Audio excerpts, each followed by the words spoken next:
Now I want to tell you the story about our very first campaign. Do you know the little man called Francois Duplessis? Have you seen him on television, occasionally on AD? Now, he's one of the kindest, sweetest men that I know. I don't know many people as kind and as sweet as he.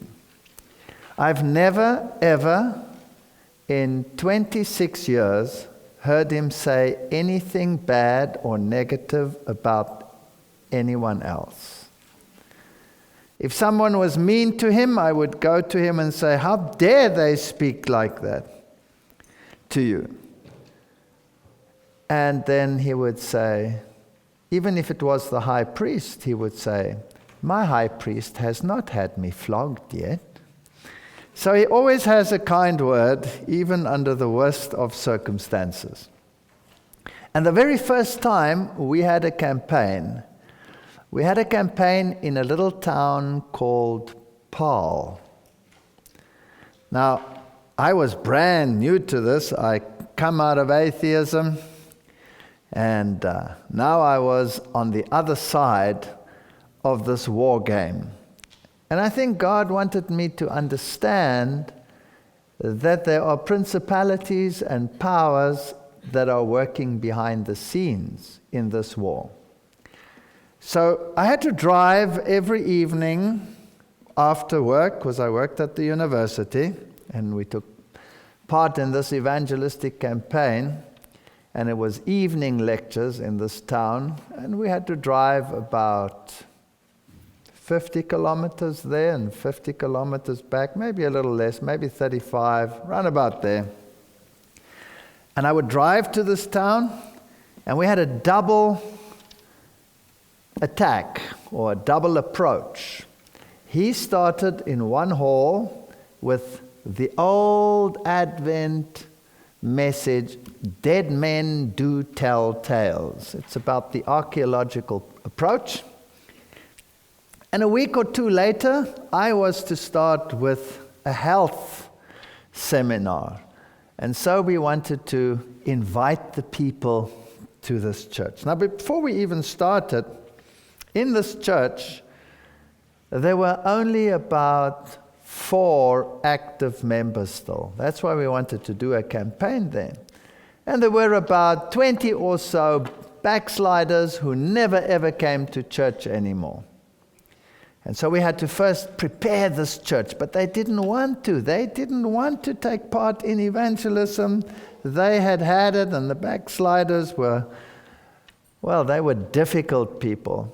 One of them was a lady who was married to a non-Adventist, and whenever somebody went to visit them from the church, he would throw things at them, rocks and bricks. And once he was sitting on the roof, and a pastor came and visited, and he tore the roof tiles off the roof to throw at the pastor. So, difficult place, very difficult place to start off with.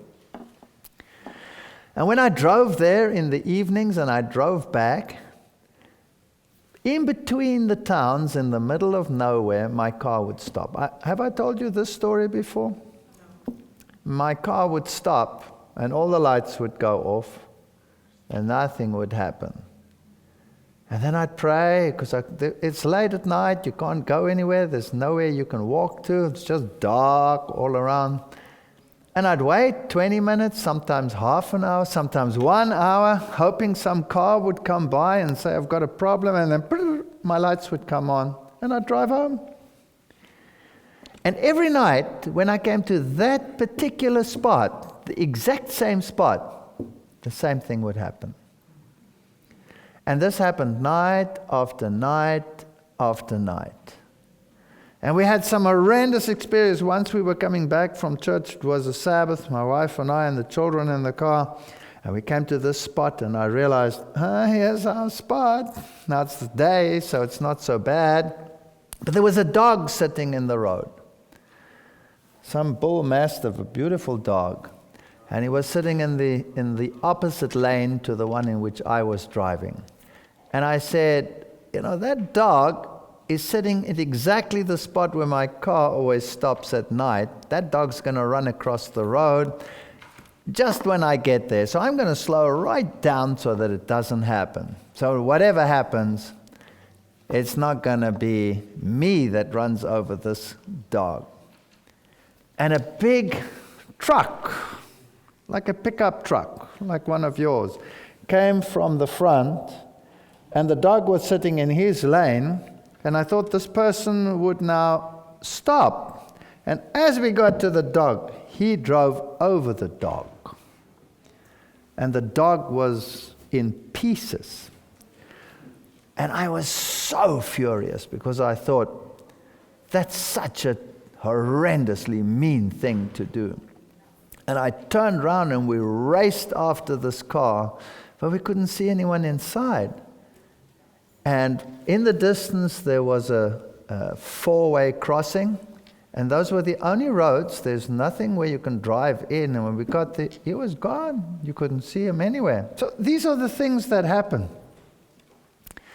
And as we got into the campaign, the strangest things started happening. And one thing that I would like to point out is this is the first campaign in South Africa that was multiracial. It was just at the switch over of the political situation, and we had decided that we were going to have a multi-racial campaign. So we had the town hall, and whoever comes is welcome, no matter what tribe or race or creed they consisted of. They were going to be welcome. Now, as we did the campaign, there were some interesting side stories. Perhaps before I get to that story, first a side story. A man came to Francois' lectures. I hadn't started yet. And he became interested, and he started seeing these truths. And eventually he decided, this is it, this is the truth. I want to follow this truth. And he went home and he told his wife, I want to follow this truth. And his wife went ballistic. She was totally anti. And so he invited Francois du Plessis to come and visit there to explain to his wife what this was all about. And he went, so she brought them tea. And when she brought the tea, she put it on the floor at the entrance, almost in the passage. She put it on the floor, and she said to Francois, if you are from that Seventh-day Adventist church, you can come and drink your tea like a dog from the floor. I won't serve you. That was the attitude. And eventually it became so miserable that he didn't come anymore. And then a short while later, I started with the health messages in another venue, and she attended those lectures. And she came to the lectures and she listened, and she accepted the truth. And so she went home to her husband and she says, I'm so excited. I've discovered you were right all along. This is the truth. We must go to this church. And the husband says, if you go to that church, I'm through with you. I'm throwing you out of the house. You prevented me, I'll prevent you. And then she said, but we must go. She and her daughter attended those lectures. She says, we must go, we must go. And then he said, out of the bedroom. And he threw her out. And then she lay that night in the room, and she was crying, and she was wondering and thinking, is this right? It's causing so much tension. Is it worthwhile? Is it true that you must keep the Sabbath and the commandments and all of these issues? And then she heard a voice calling her name, and she thought, my husband has had a change of mind. And she went to the bedroom, but there he was, snoring. So she went back to the room and sat upright, and she heard her name, and she said, who's calling me at this time of night? And she went and looked whether there was someone at the window, maybe some family member had a problem or something, and there was nothing. And she sat down again, And she listened, and then she heard her name again, and then she said, yes. And then almost like in a vision, she saw 2 tablets of stone come down before her, and the voice said, keep the commandments of God. And she was baptized, she and her daughter. Just to run ahead a little bit, for 1 year, that man made her life a misery. He mellowed a little bit later, and he would condescend occasionally to bring people with a car that lived nearby to the church, but he never put his foot in the church. And on one of these occasions, it was raining, it brought people, and he was sitting outside. He refused to put his foot in the church, but he was willing that his wife was there or something. Francois went out to him and said, why don't you come inside? It's so cold here. You don't have to take part in the service. We're doing a baptism, but, And it was so cold, so he said, all right. So he went and sat in the back. And after the service, when we all went out and we locked the door, he said, I missed my baptism. I'm so stubborn. So Francois said, no, you haven't missed your baptism. We opened the church and he too was baptized. So this is how God works. So I experienced all these miracles. I experienced this thing with the car stopping every night. And in the middle of this, there was another man who today is active in the work. He even served as pastor for some of our churches. And this man phoned me in a tremendous panic during this campaign. And he said to me, there's something seriously wrong.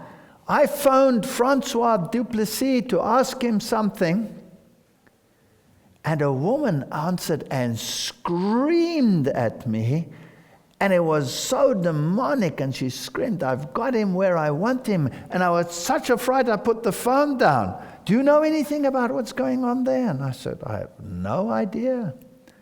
Now, I lived in a town separate from Francois, about 30 kilometers away from him. So I phoned, my wife was present in the house, and I phoned Francois, and I thought, no, what's going on here? And as I phoned him, a woman answered, and she laughed like a demon, and she screeched over the phone. And she said, I've got him where I want him. I've got him where I want him. He's sitting on the floor. He's finished. And she laughed like a drain that my wife could hear her screeching over the phone at a distance as far as the back row of this church. And I slammed the phone down. I got a big fright. I thought, what's going on here? And I thought, did I have the wrong number? And I dialed again. And Francois' wife answered. And she was crying on the other side. I said, what's wrong over there? What's going on? She said she doesn't know, but Francois is sitting on the floor in the office, and he's not getting up. And so I said, we're coming. So we loaded the children in the car, and we rushed through there. And what had happened, he'd received so much opposition because in that town where we were having the campaign, which is the town called Paul, the ministers of the other churches had put pressure on our conference to such an extent, and you must understand what power these people wielded. Because in South Africa, church and state were one.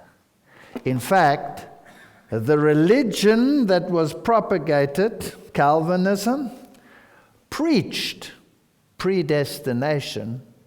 And on the strength of that predestination, they had connected it to racialism.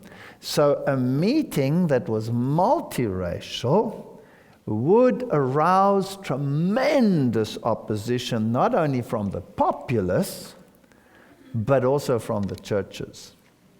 And so they had put pressure on the conference, and they'd phoned Francois and told him that he must cease with his campaign forthwith, because it was causing too much trouble. Now we were experiencing these miracles, and we decided, no, we're not going to stop, or he decided he's not going to stop the campaign, no matter who tells him, even if the Prime Minister tells him, this is God's work, and souls are at stake, he's carrying on. And so they made life so miserable for him that he became so depressed, he went and sat down and he couldn't get up.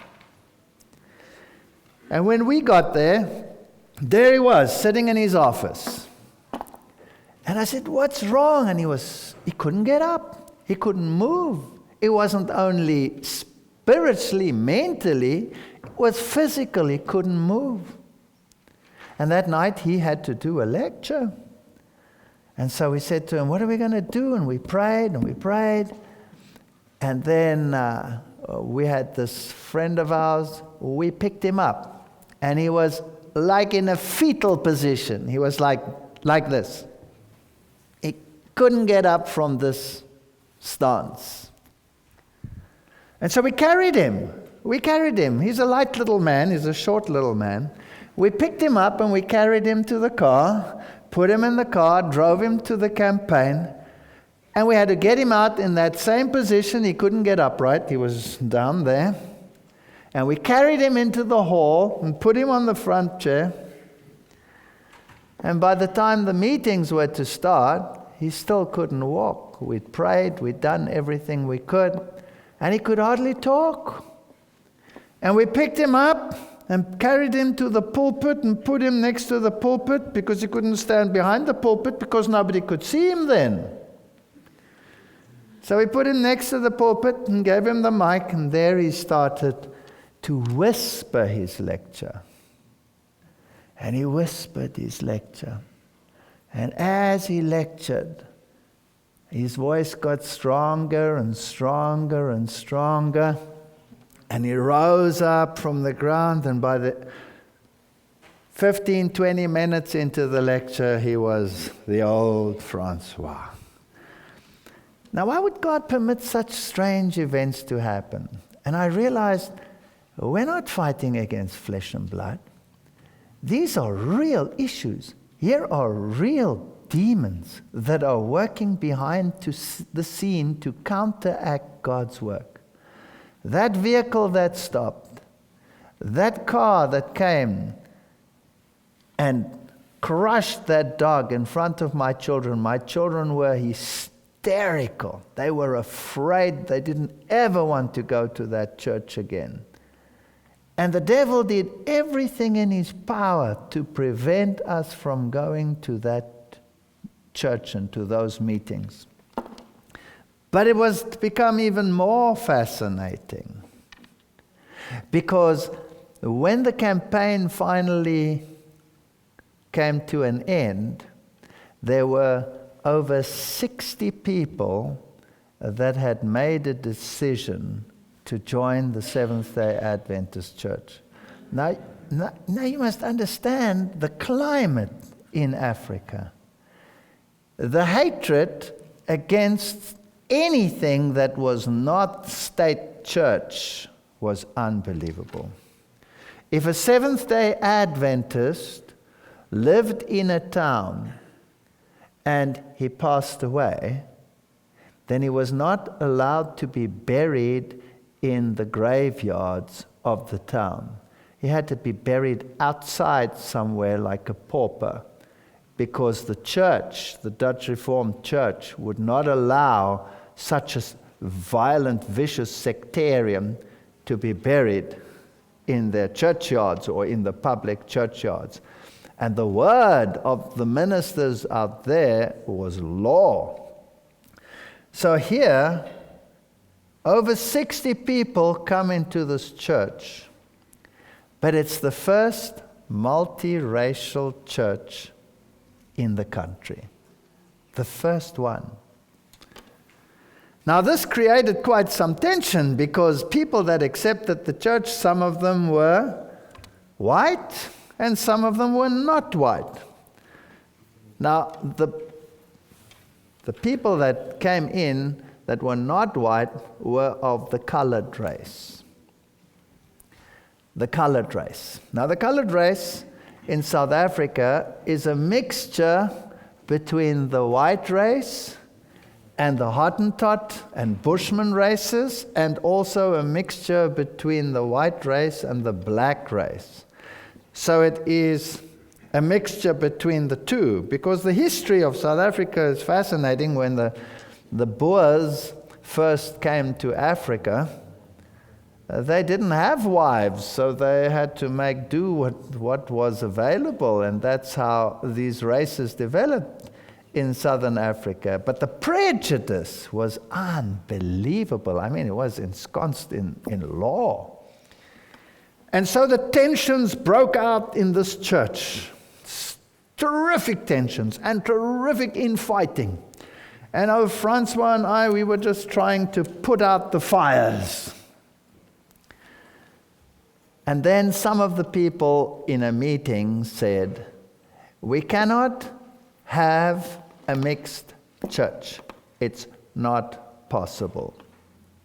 Because the cultures are so different, we would never be able to worship God together. Some of these people, they have totally different music styles. Their rhythms are different. They don't read the Bible like we read. They will not be able to sing the hymns like we sing. They dress differently. I said a lot of worse things that I won't want to repeat here. And we tried to reconcile these minds. There was just no way. And then they said, and if it gets worse, and black people come to this church, then it'll be total disaster, because then you have it even more so. And they mentioned all these things again. Now, not all of them were like that, but you had a hard core of people that had come in that wanted the truth, they wanted the Sabbath, they wanted all of those things, but they didn't want every nation, tribe, and tongue and people. That was not acceptable. You know, it's like people that come in that say, we want all of this. We want the Sabbath, we want salvation, we want that, but this health reform, nah, we don't want that. Don't we have the same thing, you know? We're very selective in what we accept and what we don't accept.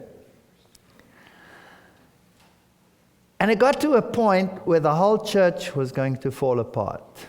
All that work, all that pain, all that suffering, and the whole church was just going to disintegrate.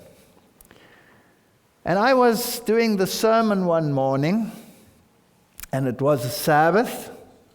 And actually, it's quite funny. In the one town, we had two towns where Francois was the pastor. The one was called Paul, and the other one was called Parow.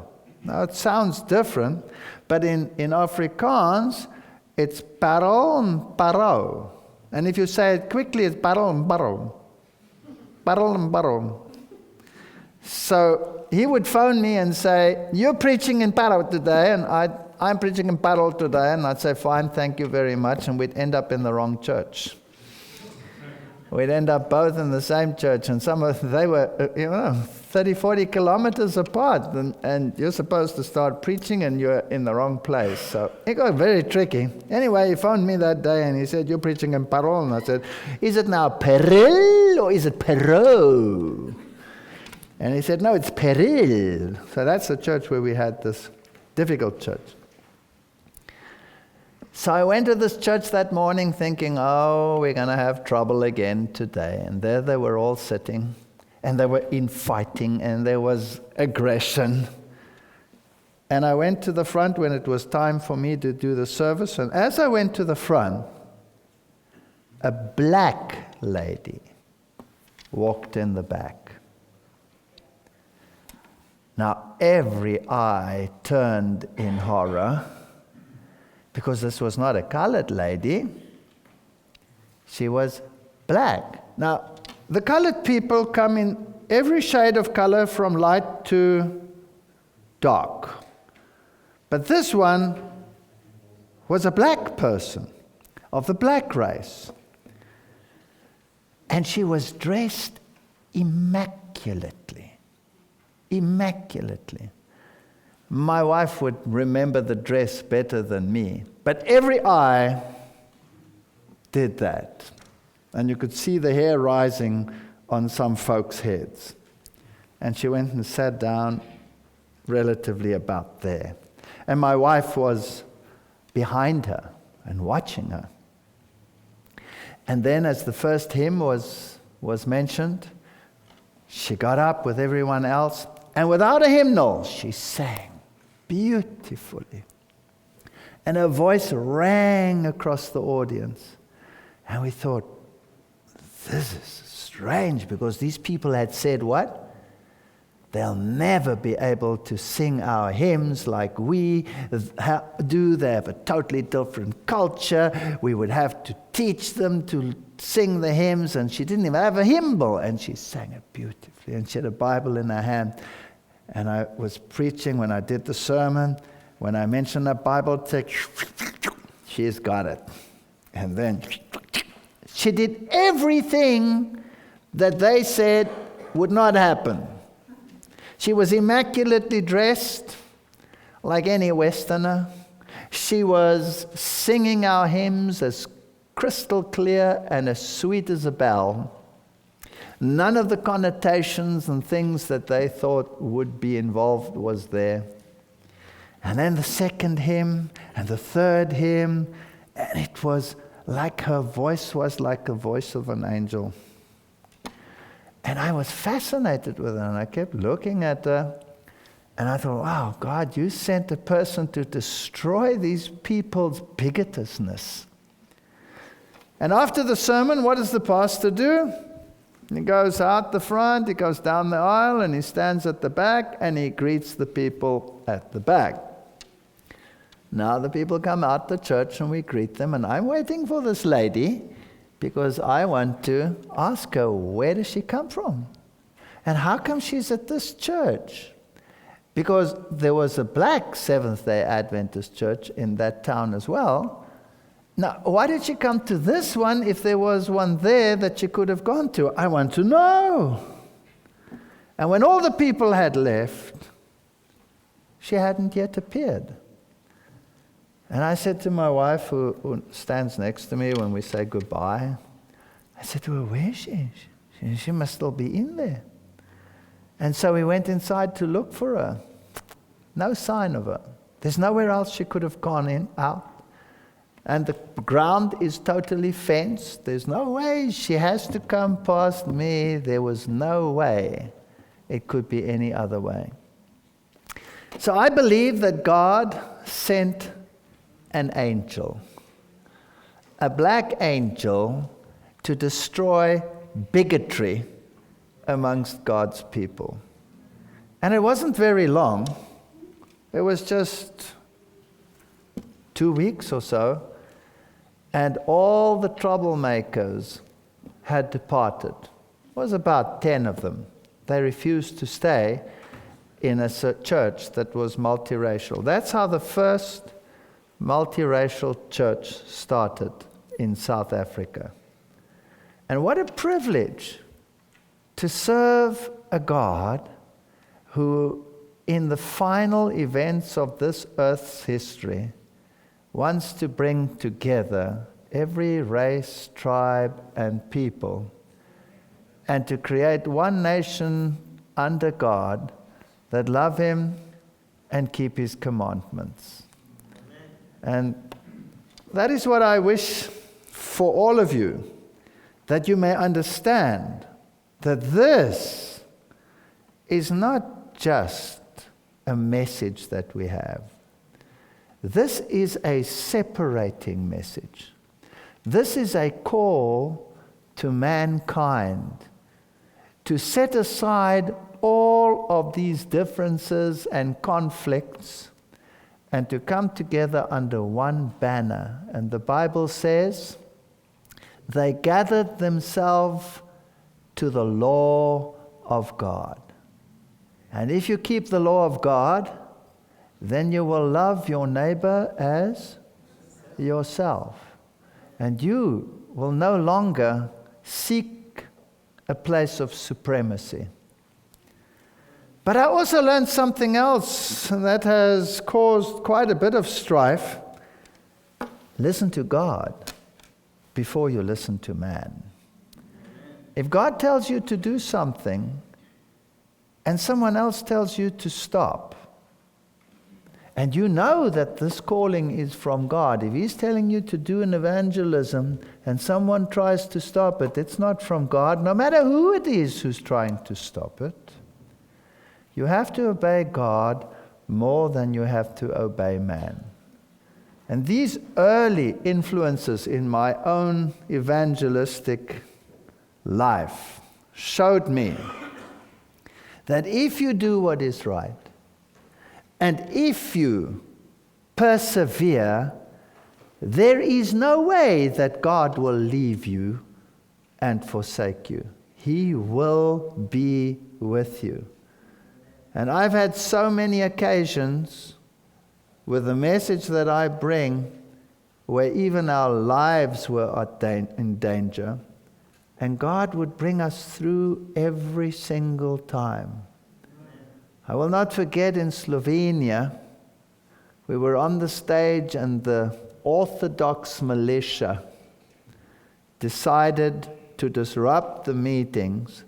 They ran into our meetings, they ran onto our stage, and it was a huge hall. I mean, there were over 1,000 people in that hall that had come to the meetings.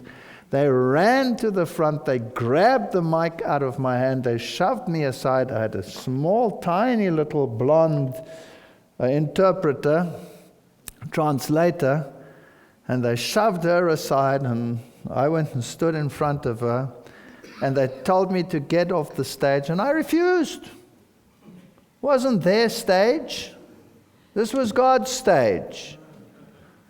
And they looked at the people, and they said, if the people do not get out, they will come with their entire militia. Do you know that the church there, the Orthodox Church, has its own basic police force to make sure that nobody interferes in their backyard? And they said to the people, get out or we will come and beat you all up. And those people got up like one man. And I thought they were going to leave. No, they came forward and they said, no, you go out or we will beat you up.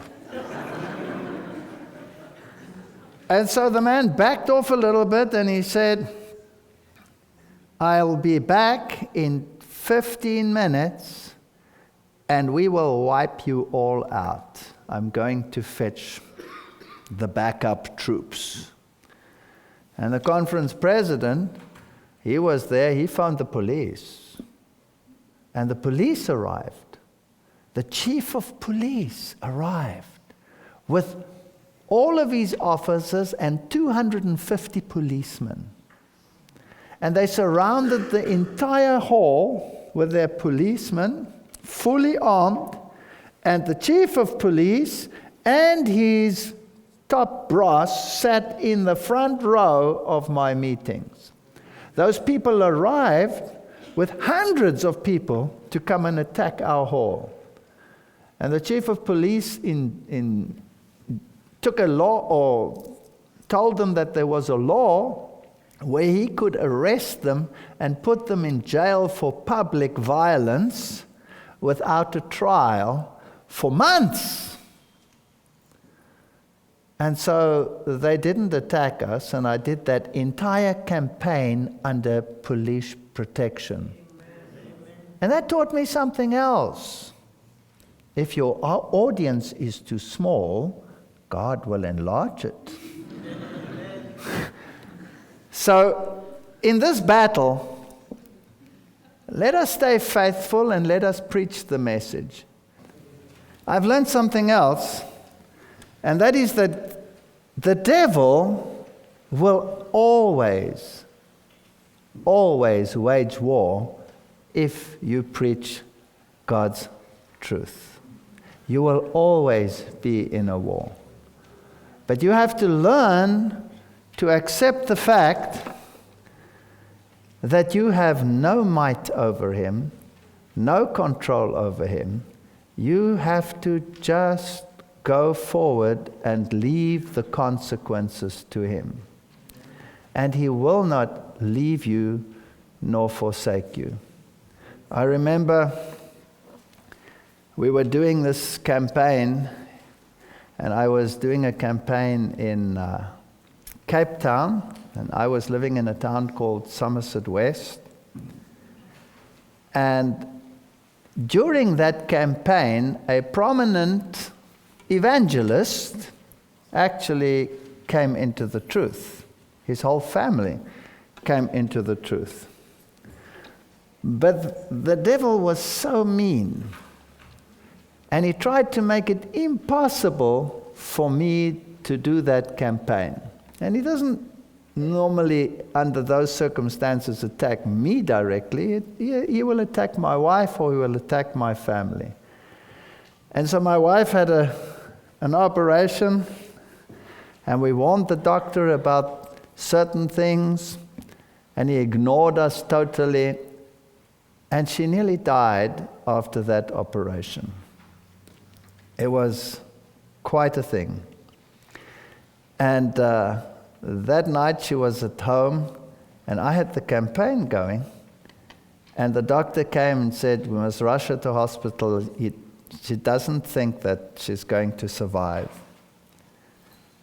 And while the doctor was working with my wife to try and stabilize internal bleeding, our cat was knocked over in the street and jumped in through the window, jumped onto my little daughter's lap. My daughter was about 6, 7 years old, and the cat died on her lap. So I had a hysterical daughter in the one room, a dying wife in the other room. I had to leave all this, rush to the hospital, get my wife to the hospital. They did the emergency operations. They managed to save her life. She was in intensive care. And I said to her, I'm going to cancel my meeting tonight because I have to be with you. And she said, no, you will go. And I said, I cannot go. I will not go. She says, you will go. Because if this is from God, then God will take care of me. The doctor said to me, she will not be there when you get back. And I said, I'm staying. She said, no, you're not. You're going. And that night, that prominent evangelist made his decision. So this is an uphill battle. This is not an easy road to travel. She was so weak after that operation because she'd lost almost all her blood internally, and they had to do the transfusion, and everything went wrong in that operation. And I was not there. I had to do campaign. I was in the university teaching during the day, and I was at campaign at night. And she had to cope with these things alone. She had to cope alone. And she was so weak, she couldn't go to the bathroom. She couldn't go to the bathroom alone.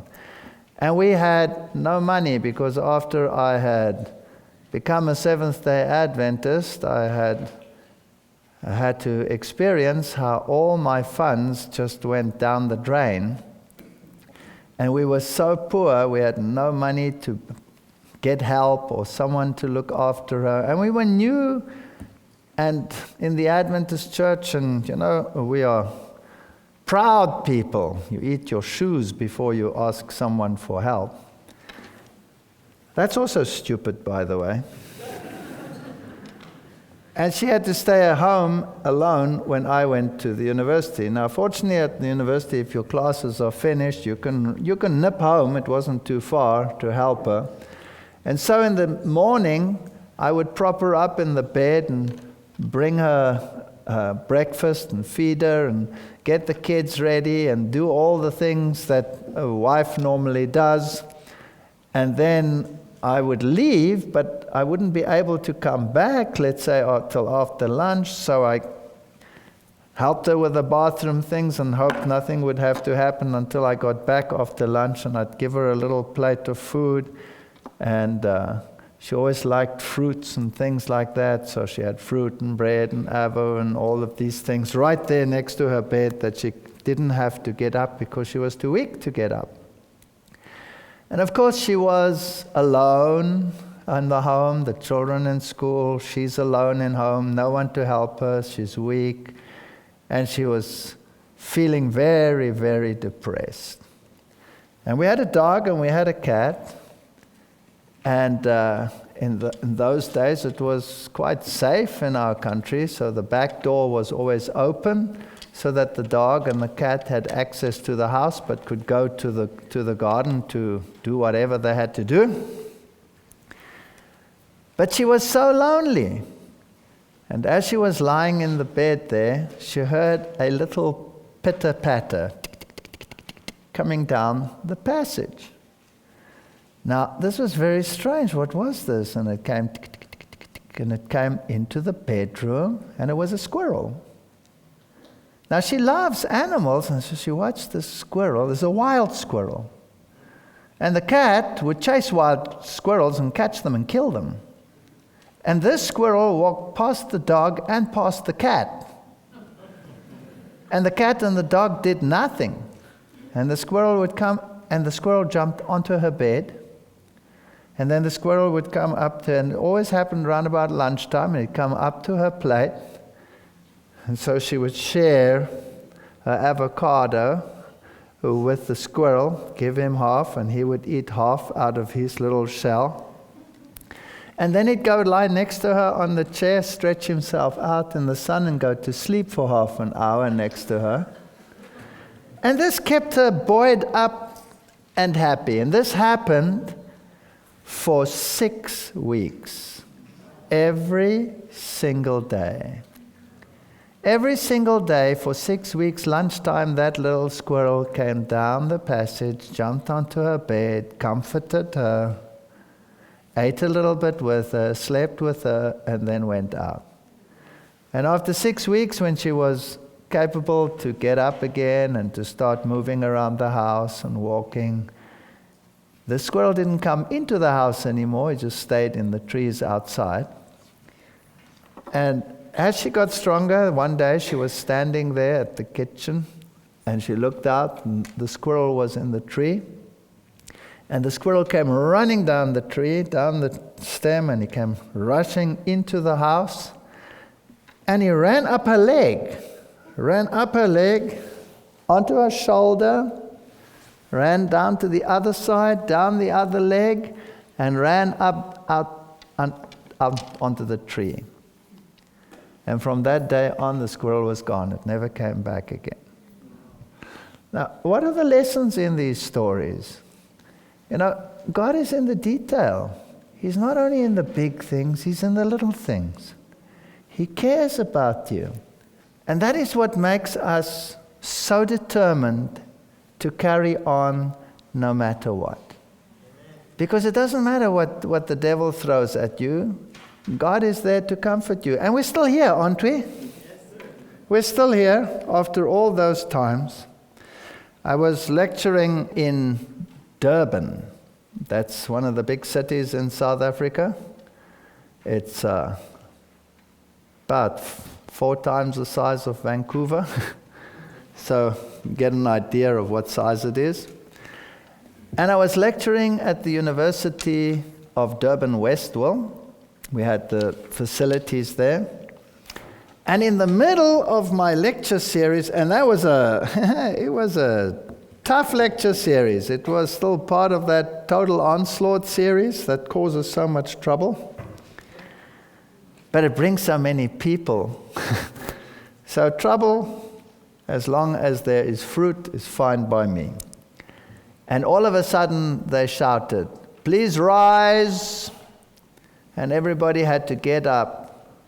And the Queen, now not the British Queen, but the African Queen of the Zulu nation. The Zulu nation is divided into chiefdoms and into a kingdom. They're all related, but the chief has different roles to the king. And the chief is, or at that stage, and even today still, is Buthelezi, Gacha Buthelezi. He was also prime minister at one stage. parallel to Nelson Mandela. If Nelson Mandela went away, he would be the caretaker prime minister. And he is in an Adventist family, that chief. He's not an Adventist, but his mother's an Adventist. Now, politically, it's probably not expedient for him to be an Adventist. But the queen was married to the king. And the queen is one of his 21 wives. They must understand it works like in the time of Esther. If the king calls and you resist, that's the end of you. You have to accept that. That's just part of it. But she arrived with her whole entourage in African dress, and she sat in the front row. And her name was Queen Mfonte. And she was a Seventh-day Adventist. She was the only Seventh-day Adventist in his family. All the other wives were non-Adventists. And so I gave these lectures, and some of them, have a lot of politics in them, as you know. And after the first lecture, she got up and she came to me and she said to me, "Do you mind if I sit in the back row? Because I cannot see so well in the front row." She asked me permission to change her seat. She was the queen.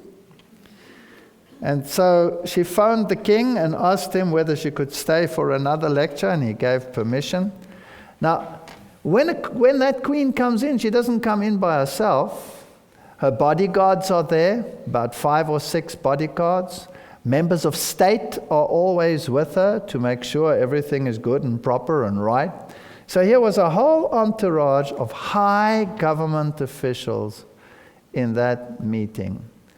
And at the end, she asked me and she said, "This message should go out to the entire world. It should be on every national television, because I am in the inside and I know that these things are true. And will you please send me a complete set of your DVDs, because I want our ruling echelon to know what this is all about." We sent it to her, but from then on you're working with public officials, so whether she actually got it or not, I do not know. But I do know that since then, I've had occasion to speak to the chief of police. I've had occasion to speak to very high government officials. I also know that this message is in the highest levels of governments in the world. It's in the highest embassy levels of the world. There are whole dossiers on this message at the highest levels in the military. Even the soldiers in Iraq watch these messages. Don't underestimate God and how He works. Thank you.